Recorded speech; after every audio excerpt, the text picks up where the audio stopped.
Olá, muito boa noite, queridos amigos telespectadores do programa Eclésia. Está começando para todo o Brasil mais uma edição do nosso programa aqui pela Rede Século XXI. Eu sou o diácono Eric Módulo. Nesse horário da nossa programação estamos acostumados a conversar sobre as belezas da nossa fé. O programa Eclésia é um programa de catequese. E hoje estamos ao vivo, dia 8 de dezembro de 2020. Estamos ao vivo, você pode fazer os seus comentários, as suas ligações, a sua participação também pelo WhatsApp durante a nossa conversa. Os nossos contatos estarão disponíveis para você aí na tela, para você de repente mandar sua pergunta, seus comentários aqui para a gente. Pois hoje, dia 8 de dezembro, o nosso assunto não deveria ser outro. Nosso assunto justamente, vamos falar sobre a Imaculada Conceição de Maria Santíssima e algumas discussões interessantes ao longo dos séculos sobre justamente esse ponto, essa verdade de fé chamada Imaculada Conceição da Virgem Maria. O Papa Pio IX proclamou como dogma de fé no ano 1854. O Papa Pio IX é beato Papa Pio IX, proclamou em 1854, olha, Nossa Senhora foi concebida sem a mancha do pecado original por uma graça especialíssima, que só ela recebeu isso na história da humanidade. É sobre isso que a gente vai conversar, especialmente entender, no passar dos séculos, como é que essa discussão foi aparecendo na igreja, Será que o Papa Pio IX, de uma hora para outra, pensou em proclamar esse dogma de fé? Vamos entender um pouco com o historiador Rafael Tonon, que está aqui ao meu lado. Boa noite, Rafael. Mais uma vez, bem-vindo aqui conosco no programa Eclésia. Boa noite, diácono. Boa noite a todos vocês que nos acompanham de casa. Salve Maria Imaculada, Hoje celebrando esta solenidade da Mãe de Deus e Nossa Mãe. Dia Santo de Guarda, um dia belíssimo, um dia muito bonito. Muita gente hoje na igreja comemora a data ordenações sacerdotais, porque sim, é comum muitas ordenações no dia 8 de dezembro. Enfim, é uma data realmente muito bonita. A gente vive assim com um clima muito interessante, essa solenidade da Imaculada Conceição da Mãe de Deus.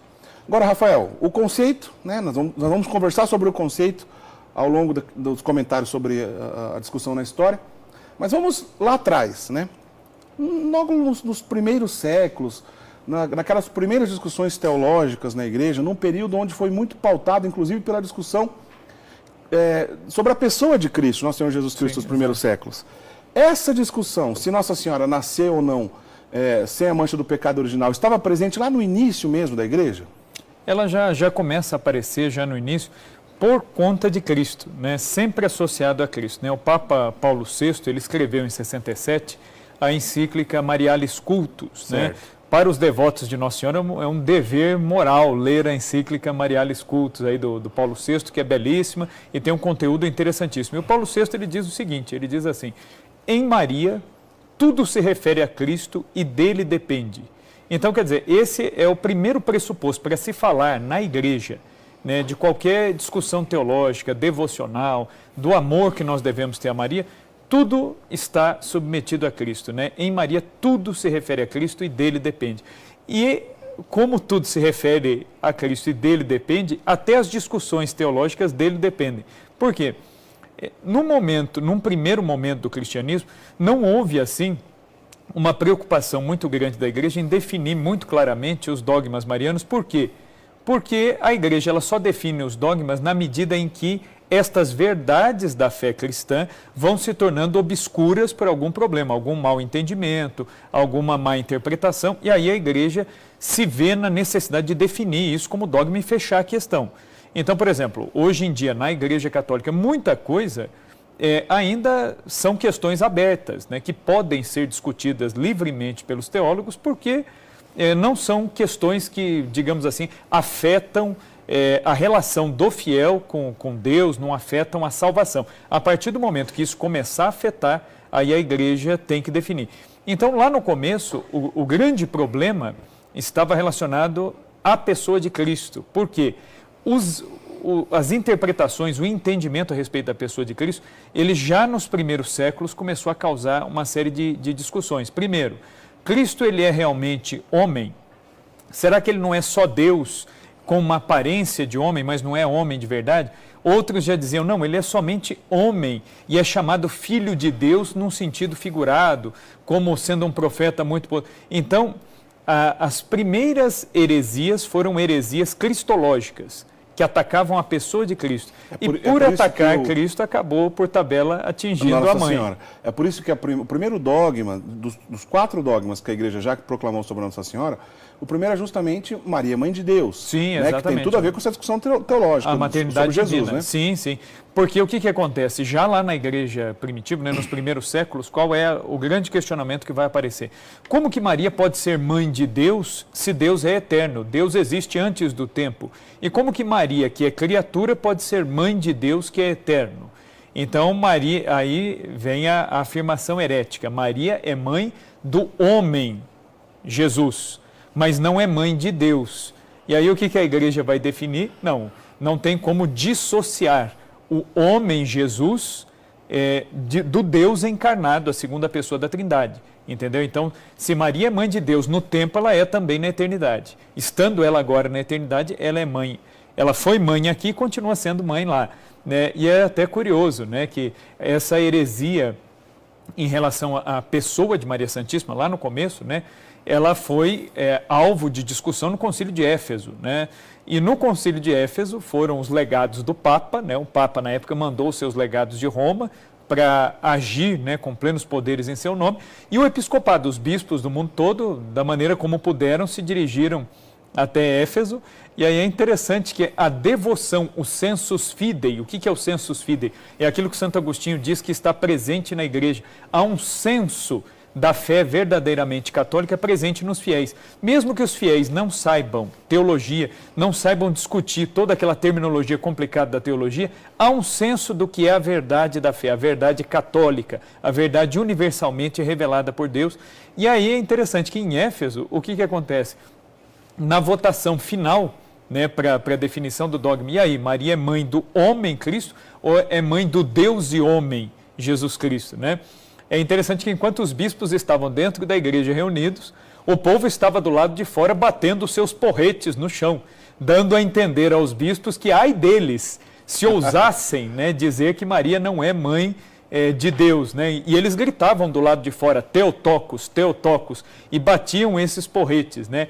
Então, quer dizer, isso é uma maneira de a gente entender que esta devoção, essa crença, essa fé, ela já era muito viva, e isso foi o quê? Ano 431 depois de Cristo. Ou seja, está muito mais perto dos acontecimentos relativos à vida de Cristo no tempo do que do nosso tempo hoje em dia. Então, quer dizer, se já naquela época, século V, já havia essa consciência, significa que a devoção mariana já era algo muito presente e muito desenvolvido, né, na vida da igreja, né?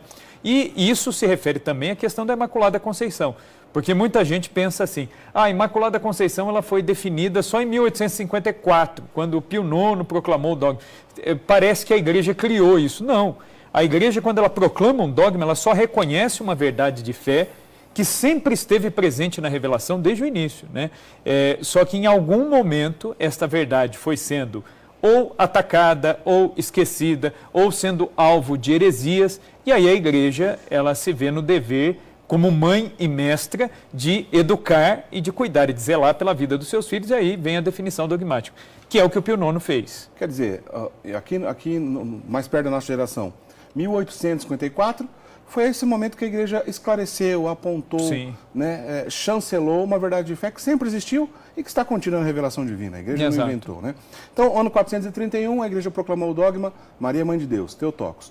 No século VII, no Concílio de Latrão, a segunda verdade de fé sobre Nossa Senhora, né, que consiste em entender que Nossa Senhora permaneceu virgem antes, durante e após o parto. Esses dois dogmas, os dois primeiros, são riquíssimos. A discussão é interessantíssima. A gente até já trouxe essa discussão aqui no programa Eclésia outras vezes, mas vamos concentrar aqui na questão da Imaculada Conceição, que é justamente o que a gente está discutindo aqui hoje, pois hoje é o dia dela, né? Eu tenho uma citação aqui, Rafael.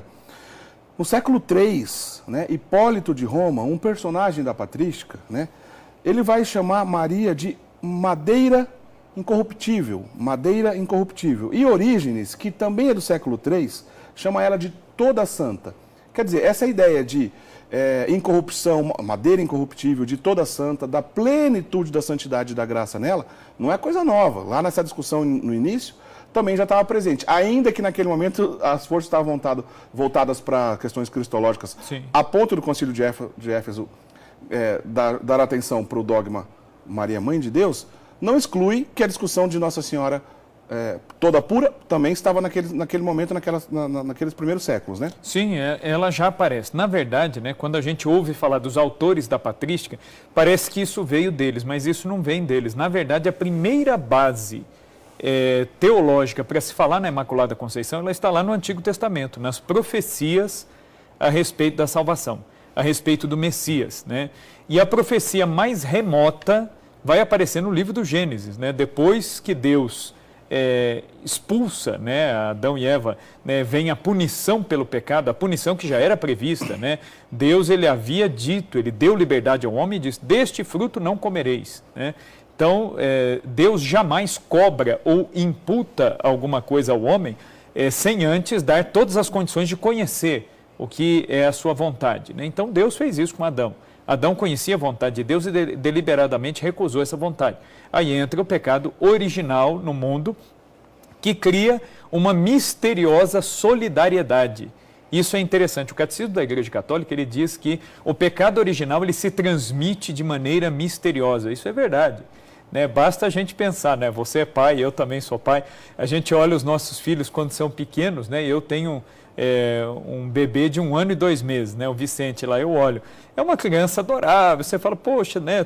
Como, né? Deus é perfeito, mas você já vê na criança a inclinação para o mal, a inclinação para o egoísmo, isso é meu, a inclinação para, às vezes, fazer algo escondido, é aquilo que a gente chama de concupiscência, uma inclinação para o mal. Então, do mesmo jeito que as boas influências, por exemplo, dentro de um lar cristão, podem edificar os filhos, há também uma inclinação, uma concupiscência que vem do pecado original, né? Então, isso entra no mundo com o pecado lá. Só que Deus, ele já promete o remédio, né? Lá no Gênesis, né? E quando ele amaldiçoa a serpente, ele vai dizer o quê? Porém, inimizade entre ti e a mulher, entre a tua descendência e a dela, e ela te esmagará a cabeça. Então Deus já anuncia, inclusive, a vitória da descendência da mulher. O filho desta mulher é aquele que vai derrotar a serpente infernal de uma vez por todas.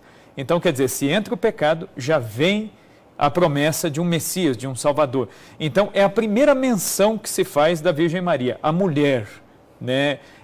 Então, assim como Eva é o protótipo, né, da humanidade, né, da mulher, aquela que gera a vida, Maria, né, a nova Eva, né, os padres da igreja vão identificar Maria como Eva, né? Inclusive Santo Irineu, ele tem uma fala interessantíssima, né, que ele diz, quando o anjo saúda Maria, ele poderia ter usado tantas saudações, sobretudo o Shalom, que era tão comum entre os judeus, né, mas ele saúda com a saudação própria do Império Romano, Ave, né, que é a saudação própria do imperador, da imperatriz, daquela que é a rainha dos céus, Ave Maria, né? E Santo Irineu dizia, e por que teria o arcanjo Gabriel feito isso? Porque Maria é a Eva ao contrário, Ave, Eva. A palavra Ave é a palavra Eva invertida, querendo dizer que Maria é a Eva invertida. Então a patrística já, né, trouxe essa interpretação já no início ali do cristianismo, nos primeiros séculos, né? Então já há uma promessa de que virá a mãe do Messias.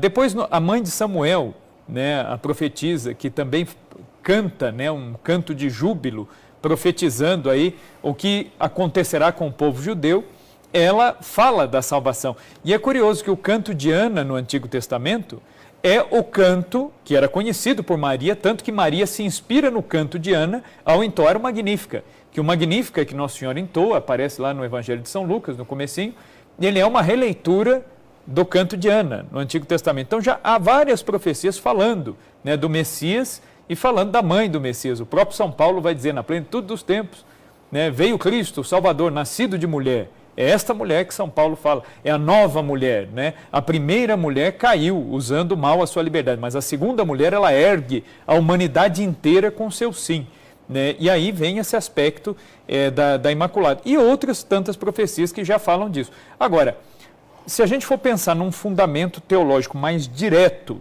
da Imaculada Conceição, onde ele está? Na saudação do arcanjo São Gabriel. Logo depois, né, do Ave. Logo depois do Ave, que ele vai dizer, né? Ave cheia de graça. Então, por exemplo, se alguém perguntar onde está a fundamentação bíblica do dogma da Imaculada Conceição, fora as profecias do Antigo Testamento, a fundamentação bíblica está na saudação de São Gabriel. Quer dizer, São Gabriel, ele é um arcanjo, é alguém que assiste diante do trono de Deus, ou seja, é alguém que não pode se enganar e nem enganar alguém. Por quê? Porque se ele está diante de Deus, ele age e fala de acordo com a vontade de Deus, ele é um mensageiro de Deus. E o que ele vai dizer? Ave cheia de graça. É o mensageiro de Deus dizendo cheia de graça. E ao dizer cheia de graça, o que ele está fazendo, né? Ele está fazendo uma afirmação aí. Né? Ele está dizendo o quê? Que em Maria não há espaço para mais nada que não seja Deus. Cheia de graça. Quando eu digo um copo está cheio de água, significa o quê? Que ele está repleto. Se eu pingar mais uma gota, ele transborda. Ele está cheio, não há espaço para mais nada. Maria é cheia de graça, é cheia de Deus, não há espaço para mais nada. Se não há espaço para mais nada, não há espaço para o pecado. Né? E aí, né, basta a gente pensar que é uma questão lógica. Uma lógica profunda, né? Não tem como negar. Né? E lembrando ainda que a expressão que São Lucas usou quando escreveu esse texto, que escreveu em grego, Sim. que caritomene, ela é única, é a única vez que aparece nas Sagradas Escrituras, é a única vez que aparece em toda a revelação divina. Que caritomene. Né? Tem até uma outra conjugação desse verbo grego, como o agraciado, isso aparece lá no Antigo Testamento, como um agraciado, como uma pessoa que pede uma graça e recebe, mas como a agraciada em si. A toda cheia de graça é só na saudação angélica, não tem outro lugar. E que depois, né, com a tradução para o latim, com São Jerônimo, né, aparece como gracia plena. A plenitude da graça está nela, não tem como a gente fugir disso. Ainda que a expressão original que provavelmente São Gabriel tenha usado com a Virgem Maria, que é o aramaico, é maliat haibuto. Maliat haibuto é o mesmo sentido de que caritomene, que é o mesmo sentido de graça plena, que é o mesmo sentido que em português a gente pode dizer toda cheia de graça, toda repleta de graça. Não tem como fugir. Ninguém recebeu essa saudação, só ela.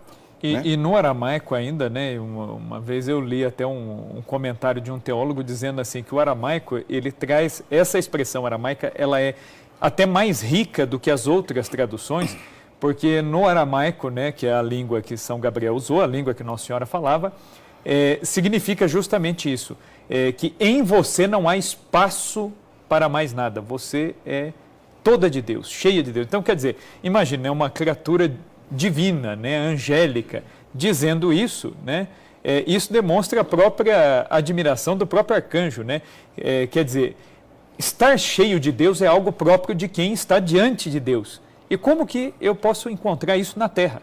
Né? Então, o próprio arcanjo, ele demonstra essa expressão exclamativa até, né, cheia de graça, né, quer dizer, em você, né, eu não encontro eu encontro aquilo que eu não encontro no resto da humanidade, né? Então, plena de graça. Então, e é uma questão lógica, né? Quer dizer, lógica. Se Deus, na plenitude dos tempos, pensava em mandar seu Filho ao mundo, é incompatível com a natureza de Deus a questão do pecado. Deus, ele não pode se manchar com o pecado.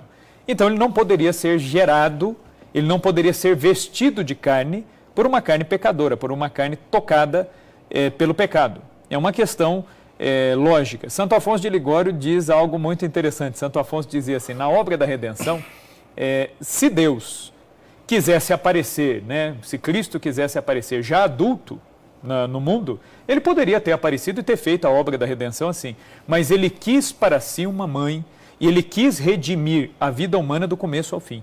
Então ele quis passar por tudo aquilo que é próprio do ser humano, ser gerado, nascer, aprender a andar, aprender a falar. Por quê? Porque assim Cristo foi redimindo cada coisa, cada gesto, cada ação, cada coisa que é própria da natureza humana. Né? O Papa João Paulo II, na encíclica Redemptoris Hominis, de 1983, ele vai dizer assim, Cristo se encarnou para ensinar o homem a ser homem. Olha que interessante isso. Por quê? Porque o pecado desconfigurou o plano original de Deus para o homem. E Cristo é aquele que reconfigura. Né? É o lema episcopal de São Pio X, né? Instaurare omnia in Cristo, né? Restaurar todas as coisas em Cristo. Cristo é aquele que restaura todas as coisas nele. Né? Quer dizer que cada martelada que Jesus deu lá na marcenaria de São José, ele estava redimindo a humanidade? Redimindo a humanidade e redimindo o trabalho, né? Sobretudo, ele estava santificando o trabalho e ensinando o homem que o trabalho também é caminho para Deus, é caminho para o céu. Isso é belíssimo, né? Bom, eu citei agora há pouco aqui no século III, então algumas expressões já relacionadas a essa ideia de madeira incorruptível, com o Hipólito de Roma, né? Depois no século IV, né, o Metódio de Olímpia, usa a expressão pela primeira vez imaculada, a primeira vez que a gente encontra na literatura a expressão imaculada para se referir a Nossa Senhora. E o doutor da igreja, Santo Efrem, diácono, doutor belíssimo, Santo Efrem da Síria, ele diz o seguinte: em ti, Senhor, não há mancha, nem há em sua mãe mancha alguma. Apontando para Jesus, ó Jesus, em ti não há mancha, e então pouco em tua mãe também há mancha alguma. Quer dizer, a ideia estava presente lá no início, mas passando aqui o decorrer desses séculos, separou um pouco o entendimento disso em relação aos estudiosos do Ocidente e também do Oriente, Rafael? Sim. O Oriente chegou primeiro, né? A gente pode dizer que em relação aos dogmas marianos, muita coisa o Oriente, em termos teológicos, eles alcançaram primeiro, né? Por quê? O que acontece? Jesus, ele falou a partir das expressões, né, próprias do Oriente, né? O cristianismo, se a gente for pensar, é uma religião oriental. É uma religião oriental. A linguagem de Jesus para transmitir as verdades da fé usando as parábolas, por exemplo, é algo muito próprio do Oriente. Então, o que acontece? Também o entendimento e o desenvolvimento do dogma. Por quê? Aqui está uma coisa importante quando a gente vai falar de verdades de fé, que pode causar muita confusão. O dogma não evolui. Não existe evolução do dogma. É herético dizer que o dogma evolui. Tem muitos teólogos que afirmam o dogma evolui, ele muda. O dogma não é uma coisa elástica. A verdade da fé ela foi revelada de uma vez por todas enquanto viveu o último dos apóstolos, que foi São João Evangelista. Quando morreu São João Evangelista, acabou a revelação pública, né, das verdades da fé. Aquilo que a gente chama de a revelação católica, a revelação universal da fé. Ela acaba com a morte do último apóstolo. Já lá, né, na pregação apostólica, estavam presentes todos esses dogmas. Tudo que a gente crê já estava presente lá. Basta a gente pegar o capítulo 12 do Apocalipse de São João, onde muito claramente São João usa as imagens proféticas a respeito da Virgem Maria, a respeito do seu papel como mãe da igreja, inclusive, né? Então isso já está presente lá. Agora, o que ocorre não é uma evolução do dogma, mas uma evolução, aí sim, do entendimento dessas verdades da fé. E isso é interessante. Então, algumas verdades da fé, no decorrer dos séculos, elas vão se tornando mais claras.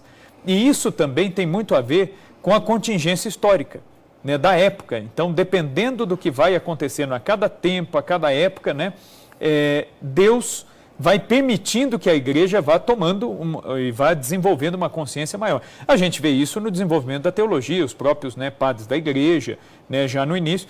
E aí, quando a gente vê o Metódio de Olímpia usando a expressão imaculada, muito provavelmente ele foi o primeiro a redigir isso aí, mas isso já devia estar presente na igreja certamente, bem antes, essa noção de imaculada, sem mancha, né?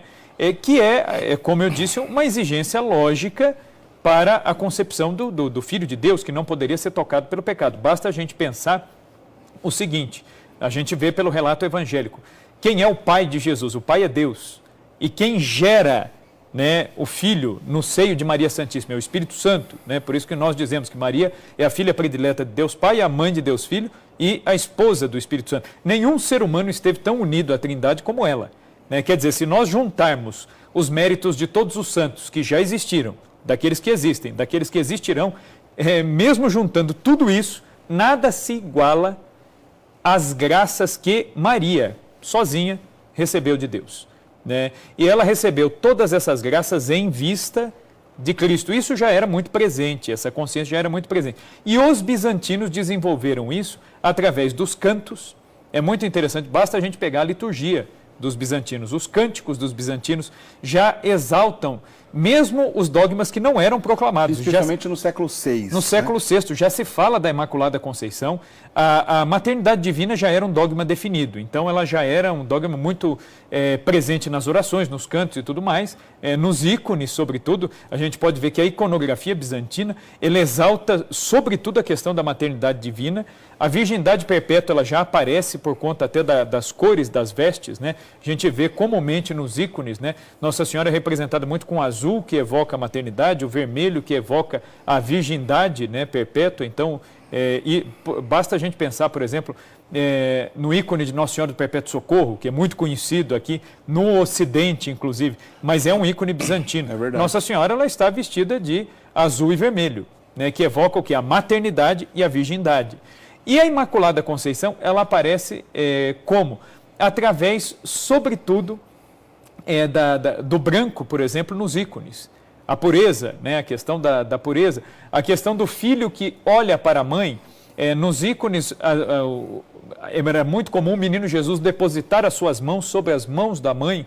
Já é também uma ideia desta pureza, de que as graças saem das mãos de Cristo e passam pelas mãos de Nossa Senhora, até a ideia da mediação universal das graças por Nossa Senhora, que é um dogma não proclamado ainda pela Igreja, pode ser que um dia venha a ser, isso já está presente na piedade bizantina. Bom, além desse século VI foi belíssimo, especialmente entre os bizantinos, onde nos cânticos litúrgicos essa coisa fica mais clara. No século VII, começa a aparecer as primeiras celebrações, para valer mesmo, exaltando a Imaculada Conceição. Isso no Oriente, como o Rafael já lembrou para a gente, o Oriente foi um pouco mais rápido. No século VII, já no Oriente. E no Ocidente, a partir do século IX, isso ficou mais presente. Depois, no século VIII, né, também doutor da Igreja, João Damasceno, diz o seguinte: fostes conservada sem mancha como a esposa de Deus, para que por tua natureza fostes a mãe de Deus. Bom, nos séculos seguintes, essa ideia, né, o status dessa festa litúrgica relacionada a Nossa Senhora Imaculada Conceição só aumentou. Mas a coisa ficou interessante no século XIII. Isso é assunto para o próximo bloco. A gente vai para o intervalo agora. No próximo bloco você vai explicar para a gente certinho. Quero saber, e o século XIII? O que aconteceu com essa discussão? Não sai daí, a gente volta já.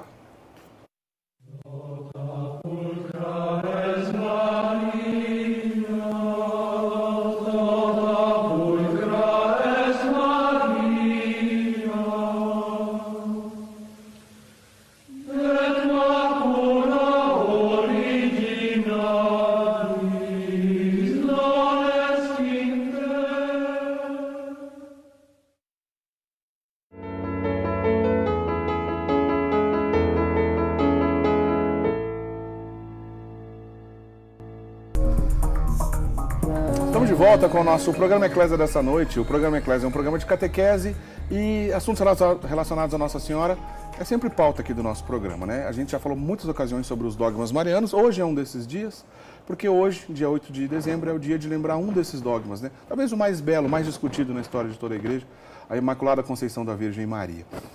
No primeiro bloco a gente já conversou um pouquinho aqui no passado, como é que foi essa discussão nos primeiros séculos, a colaboração de alguns pensadores importantes. Antes de eu continuar aqui a conversa com o Rafael Tononca, quero saber, principalmente sobre o século XIII, quero agradecer aos nossos amigos telespectadores, especialmente aquelas pessoas que colaboram com a Associação do Senhor Jesus, a ponto de ser possível o nosso trabalho de evangelização manter aqui no ar essa emissora, né? Se você não é sócio, ligue agora, os nossos atendentes estão lá disponíveis. Diz assim: olha, eu gosto muito do programa Eclésia, eu gostaria de me tornar sócio também para ajudar tanto o programa Eclésia quanto os outros programas da rede. Elas vão te explicar como é que faz para você se tornar sócio. Você pode fazer a doação que você quiser, da quantia que você quiser. Você vai receber na sua casa a revista Brasil Cristão, que é um ótimo material de formação. E assim você ajuda a patrocinar uma obra de evangelização. Então, se você ainda não é sócio, liga para a gente. E nesse mesmo número, nesses mesmos contatos, você pode também fazer o seu comentário, a sua participação, seja por telefone ou pelo WhatsApp, enquanto a gente conversa aqui. Rafael, vamos lá. Resumindo aqui a história, porque o assunto é longo e é belo. No século XIII teve algum capítulo diferente do que a gente conversou até aqui agora? E que capítulo foi esse? Nos ajude a entender. No século XIII a questão ela começa a se acender muito em torno do dogma da Imaculada, ainda não proclamado, né, mas já crido, né? Começa a se acender muito dentro do contexto europeu. Por que dentro do contexto europeu? É como a gente disse no bloco anterior. Para os orientais, isso não era tanto um problema. Os católicos orientais já tinham uma piedade mariana, muito mais desenvolvida em torno desta fé comum na Imaculada Conceição. Agora, no Ocidente, isso ainda era passível de muita discussão. E no século XIII, isso ganhou assim corpo, até pelo próprio contexto histórico da época. É a época do surgimento das universidades, então é uma época, né, como o próprio nome diz, e o próprio conceito de universidade né, trouxe algo de novo.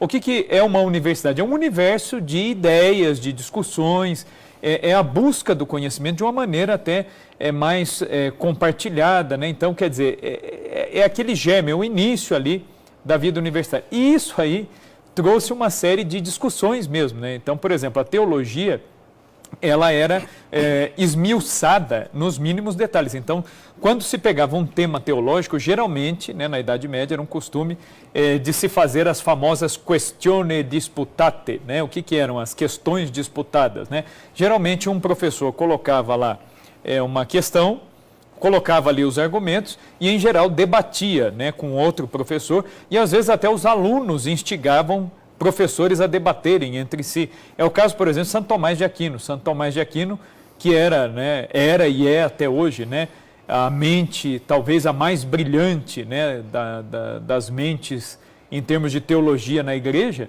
Santo Tomás era muito tímido, era muito, né, introvertido. Então, as vezes em que ele disputou publicamente foi por instância dos seus próprios alunos. Então, isso era muito comum na Idade Média. E é uma época em que se começou a falar muito dessas questões relacionadas à Virgem Maria, dada a grande devoção que se tinha a Nossa Senhora na Europa toda, né? E aí vão entrar nesse cenário duas ordens religiosas recém-fundadas, eram ordens religiosas jovens, que eram justamente os franciscanos de um lado e os dominicanos de outro. São as duas ordens mendicantes, né? São Francisco e São Domingos eram amigos, né? Se conheceram, se encontraram em Roma. É curioso até que São Domingos queria juntar as duas ordens, São Francisco é que não quis, né? São Francisco falou, não, cada um de nós temos um carisma diferente, né? São Domingos até pensava em fundir as duas ordens, então cada ordem religiosa seguiu o seu caminho. São Domingos, ele fundou os dominicanos com qual objetivo? São Domingos, né, resumindo bem aqui a história, ele era cônego da Catedral de Osma, na Espanha, e um dia ele foi debater com um cátaro, um herege cátaro. E ele, que era padre católico, né, tinha um conhecimento razoável de teologia, ele foi debater com o herege e chegou num ponto que o herege o colocou numa sinuca de bico lá, ele não sabia como se sair, e aí veio a inspiração, né, o Espírito Santo ali falou, né, naquele momento ao coração dele, dizendo, olha aí, né, você que é padre católico, você que é portador e anunciador da verdade, você não consegue debater com um herege, você precisa arrumar um remédio para isso. E aí ele sente a inspiração de fundar a Ordem dos Pregadores, justamente para combater o erro através da pregação. Por outro lado, vem São Francisco, que pensou, né, em reconstruir, né, em reformar a igreja. De que maneira, né? A reforma de São Francisco foi a reforma pelo exemplo, né? Por isso que eu costumo até contrapor, né? Eu digo que o Lutero, que geralmente eles nomeiam Lutero, Calvino como os reformadores do cristianismo, na verdade eles não são reformadores, que reformar é você pegar o que já existe e elevar isso à sua máxima potência, à sua máxima qualidade. O que Lutero e Calvino fizeram foi fundar outra coisa, né, estranha àquilo que era a igreja, né, aquilo que era e é, né. Então, na verdade, o verdadeiro reformador é São Francisco, que é aquele que, pelo exemplo, pela sua vida santa, não saiu da igreja, mas converteu a igreja e convenceu a igreja, né, de que aquele era o caminho para Cristo, o caminho para o Evangelho. Enfim, então São Francisco e São Domingos fundam as duas ordens mendicantes da igreja.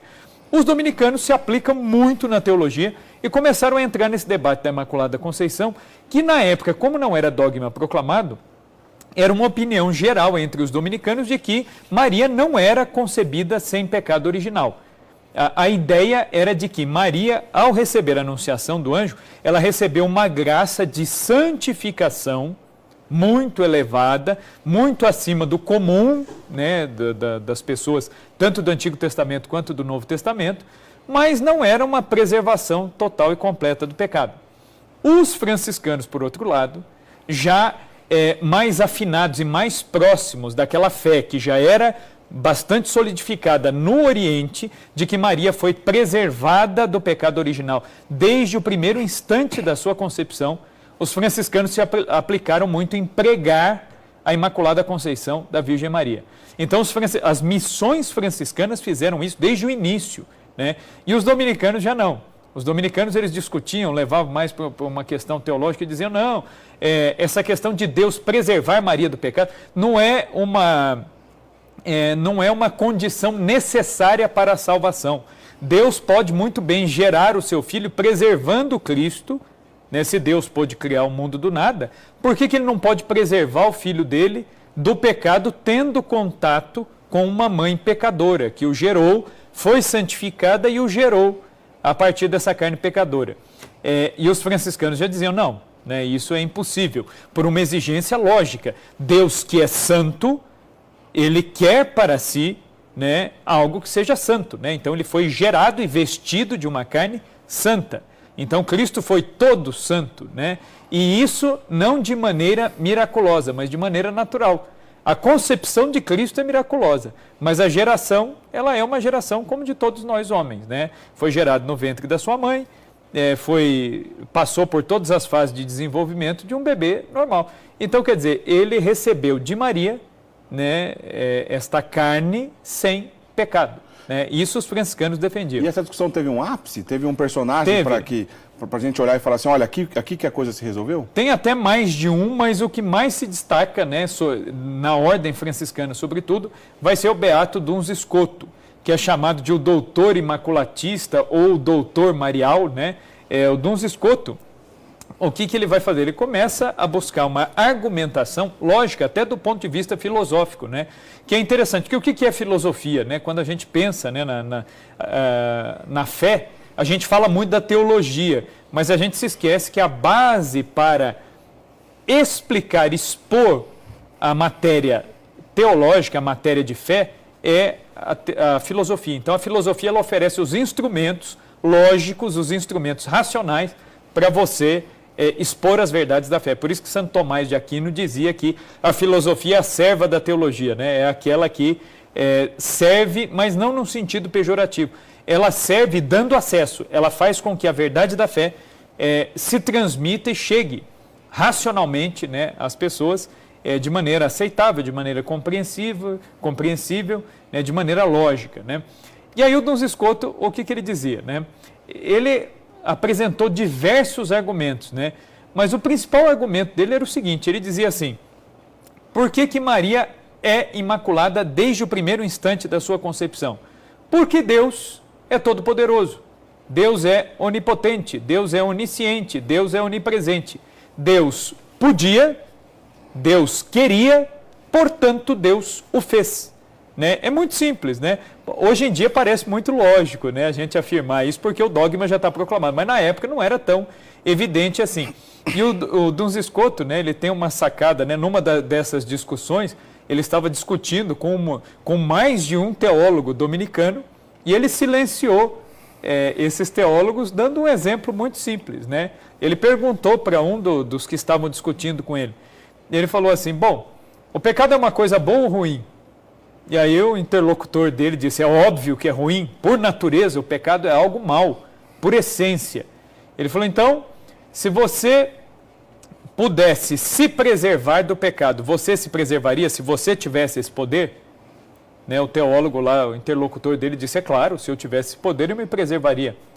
Ele falou, agora, se você tivesse o poder de preservar a sua mãe do pecado, você preservaria? Ele disse, é lógico, a minha mãe é quem Deus escolheu para me dar a vida e tal.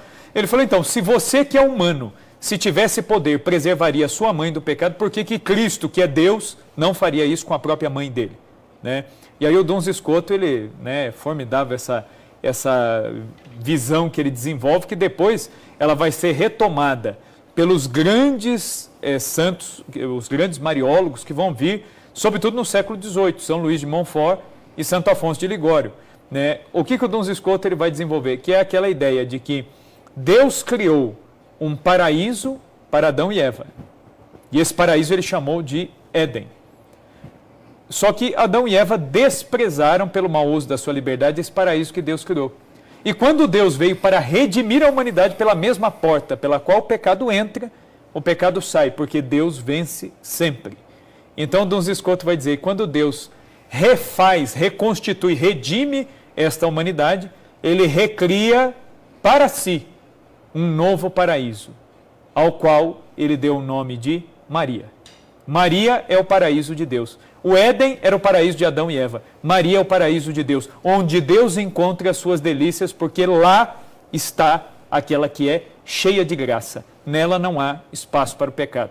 E aí o Duns Scotus resolveu a questão dessa maneira. O próprio Santo Tomás de Aquino, né? Isso às vezes tem gente que fica até escandalizada quando lê isso na biografia de Santo Tomás, né? Que Santo Tomás, de início, ele duvidava, né? Ele colocou em dúvida. Como um bom dominicano que era. Como um bom dominicano, né? E aí muita gente pensa assim, fala, mas Santo Tomás não era devoto de Nossa Senhora? Muito pelo contrário, né? Santo Tomás de Aquino, como bom dominicano, a gente não pode esquecer que a devoção do Santo Rosário foi revelada a São Domingos. Nasceu lá. A São Domingos de Gusmão. Então, os guardiões da devoção do Rosário, quer dizer que é a devoção mais potente. Os papas disseram isso, né?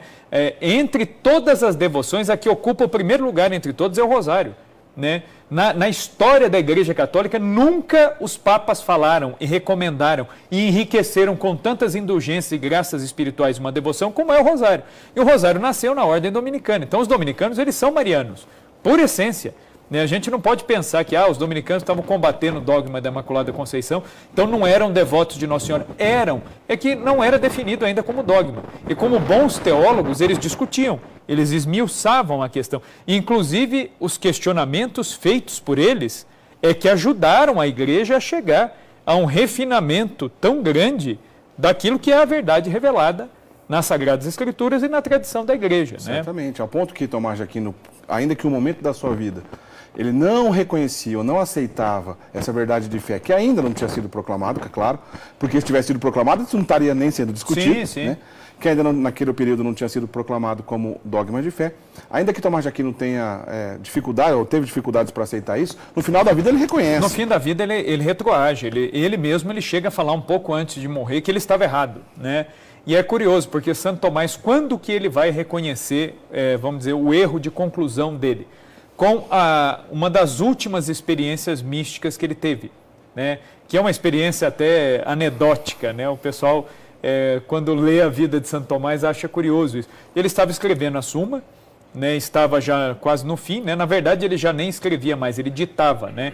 Como o pensamento era muito rápido, ele tinha lá 5 secretários que anotavam.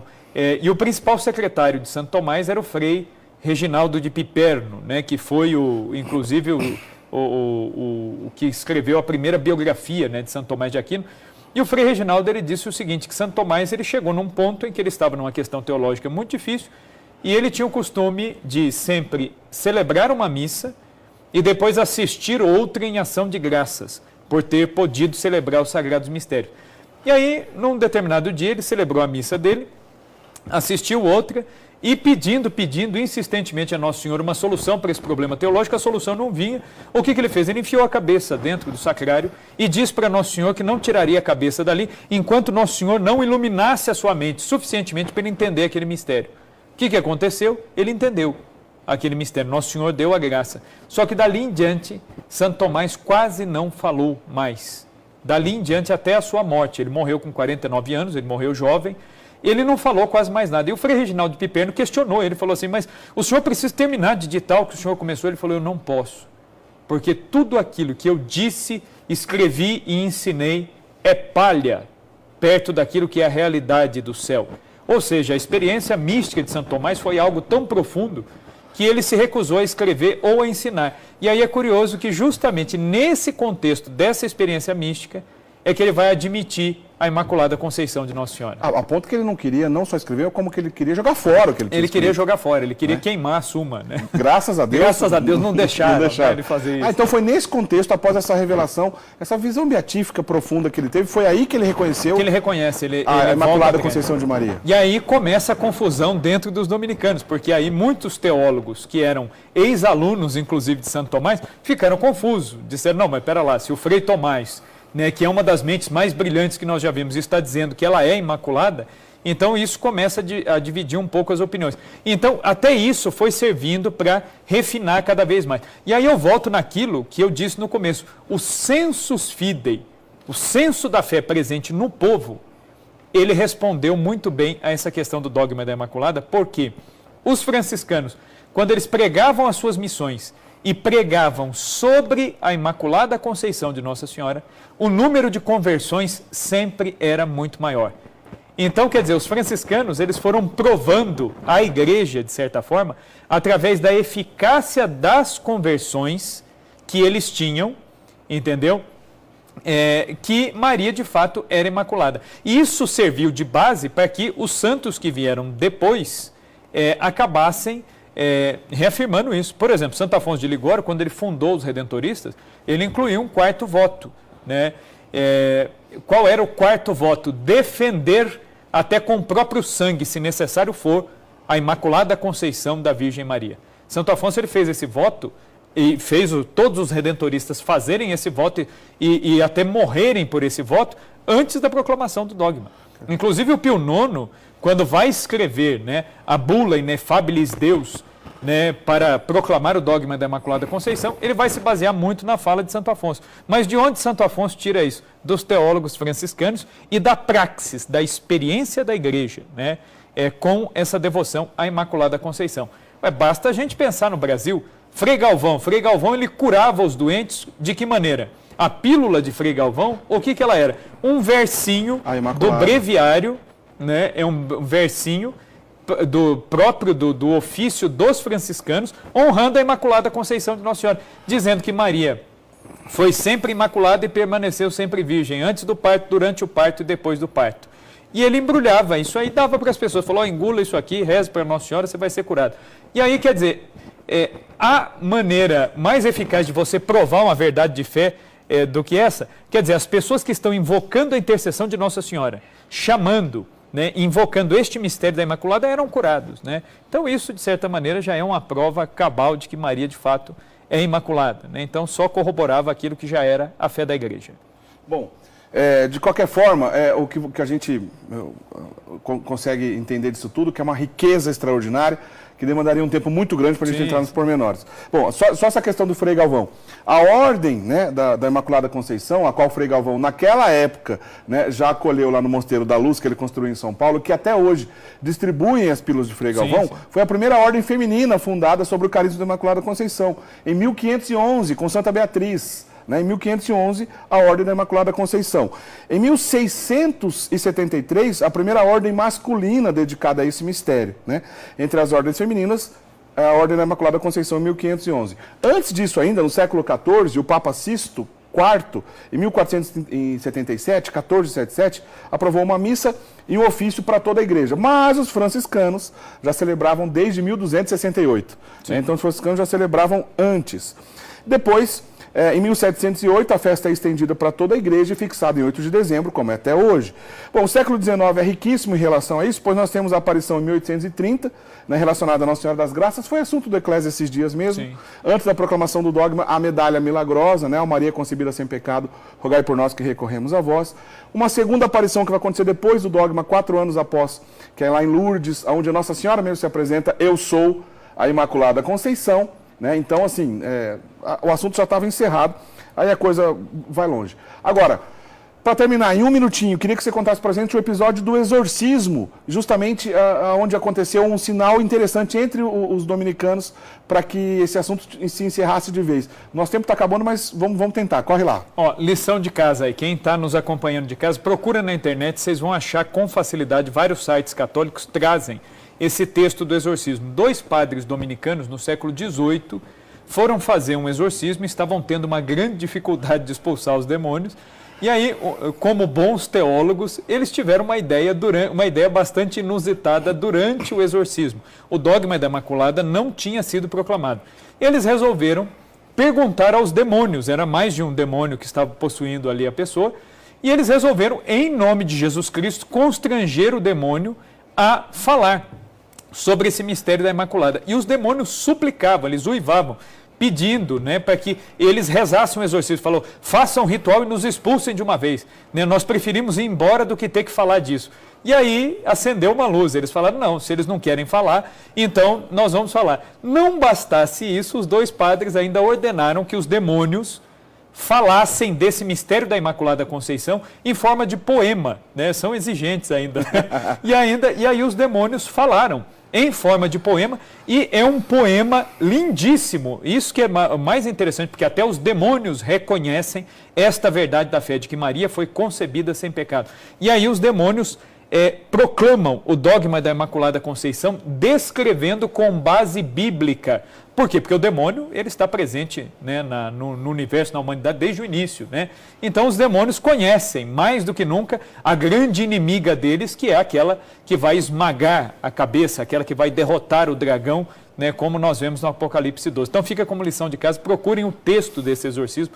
Vale a pena cada linha que vocês vão ler. Vale mesmo. Pesquisar quando até os demônios reconheceram a Imaculada Conceição de Maria, alguma coisa assim, você vai achar na internet. Só para ficar claro, isso aconteceu em 1823, na cidade de Avellino, na Itália, com o padre Gassiti e Pignataro, né, que são esses dois padres dominicanos que viveram essa realidade. Procura na internet, você vai achar. Rafael, hoje não temos mais tempo, agradeço muito a sua presença, nosso papo aqui voou, como sempre, porque foi muito legal, e espero contar com a sua presença aqui em outra oportunidade, se Deus quiser. Eu que agradeço o convite, a participação, né? Faço aqui, aproveito aqui para divulgar, e quem quiser acompanhar um pouco mais as postagens nesse sentido, né? Podem me seguir lá no Instagram, rafael.tonon, T-O-N-O-N, tá bom? Grande abraço a todos vocês, um prazer sempre. Valeu, Tonon, muito obrigado, a gente fica por aqui. Domingo tem programa Eclésia às 19 horas, então terça-feira, 8h30 da noite, aos domingos, 19 horas, a gente se encontra até lá, um grande abraço, tchau, tchau.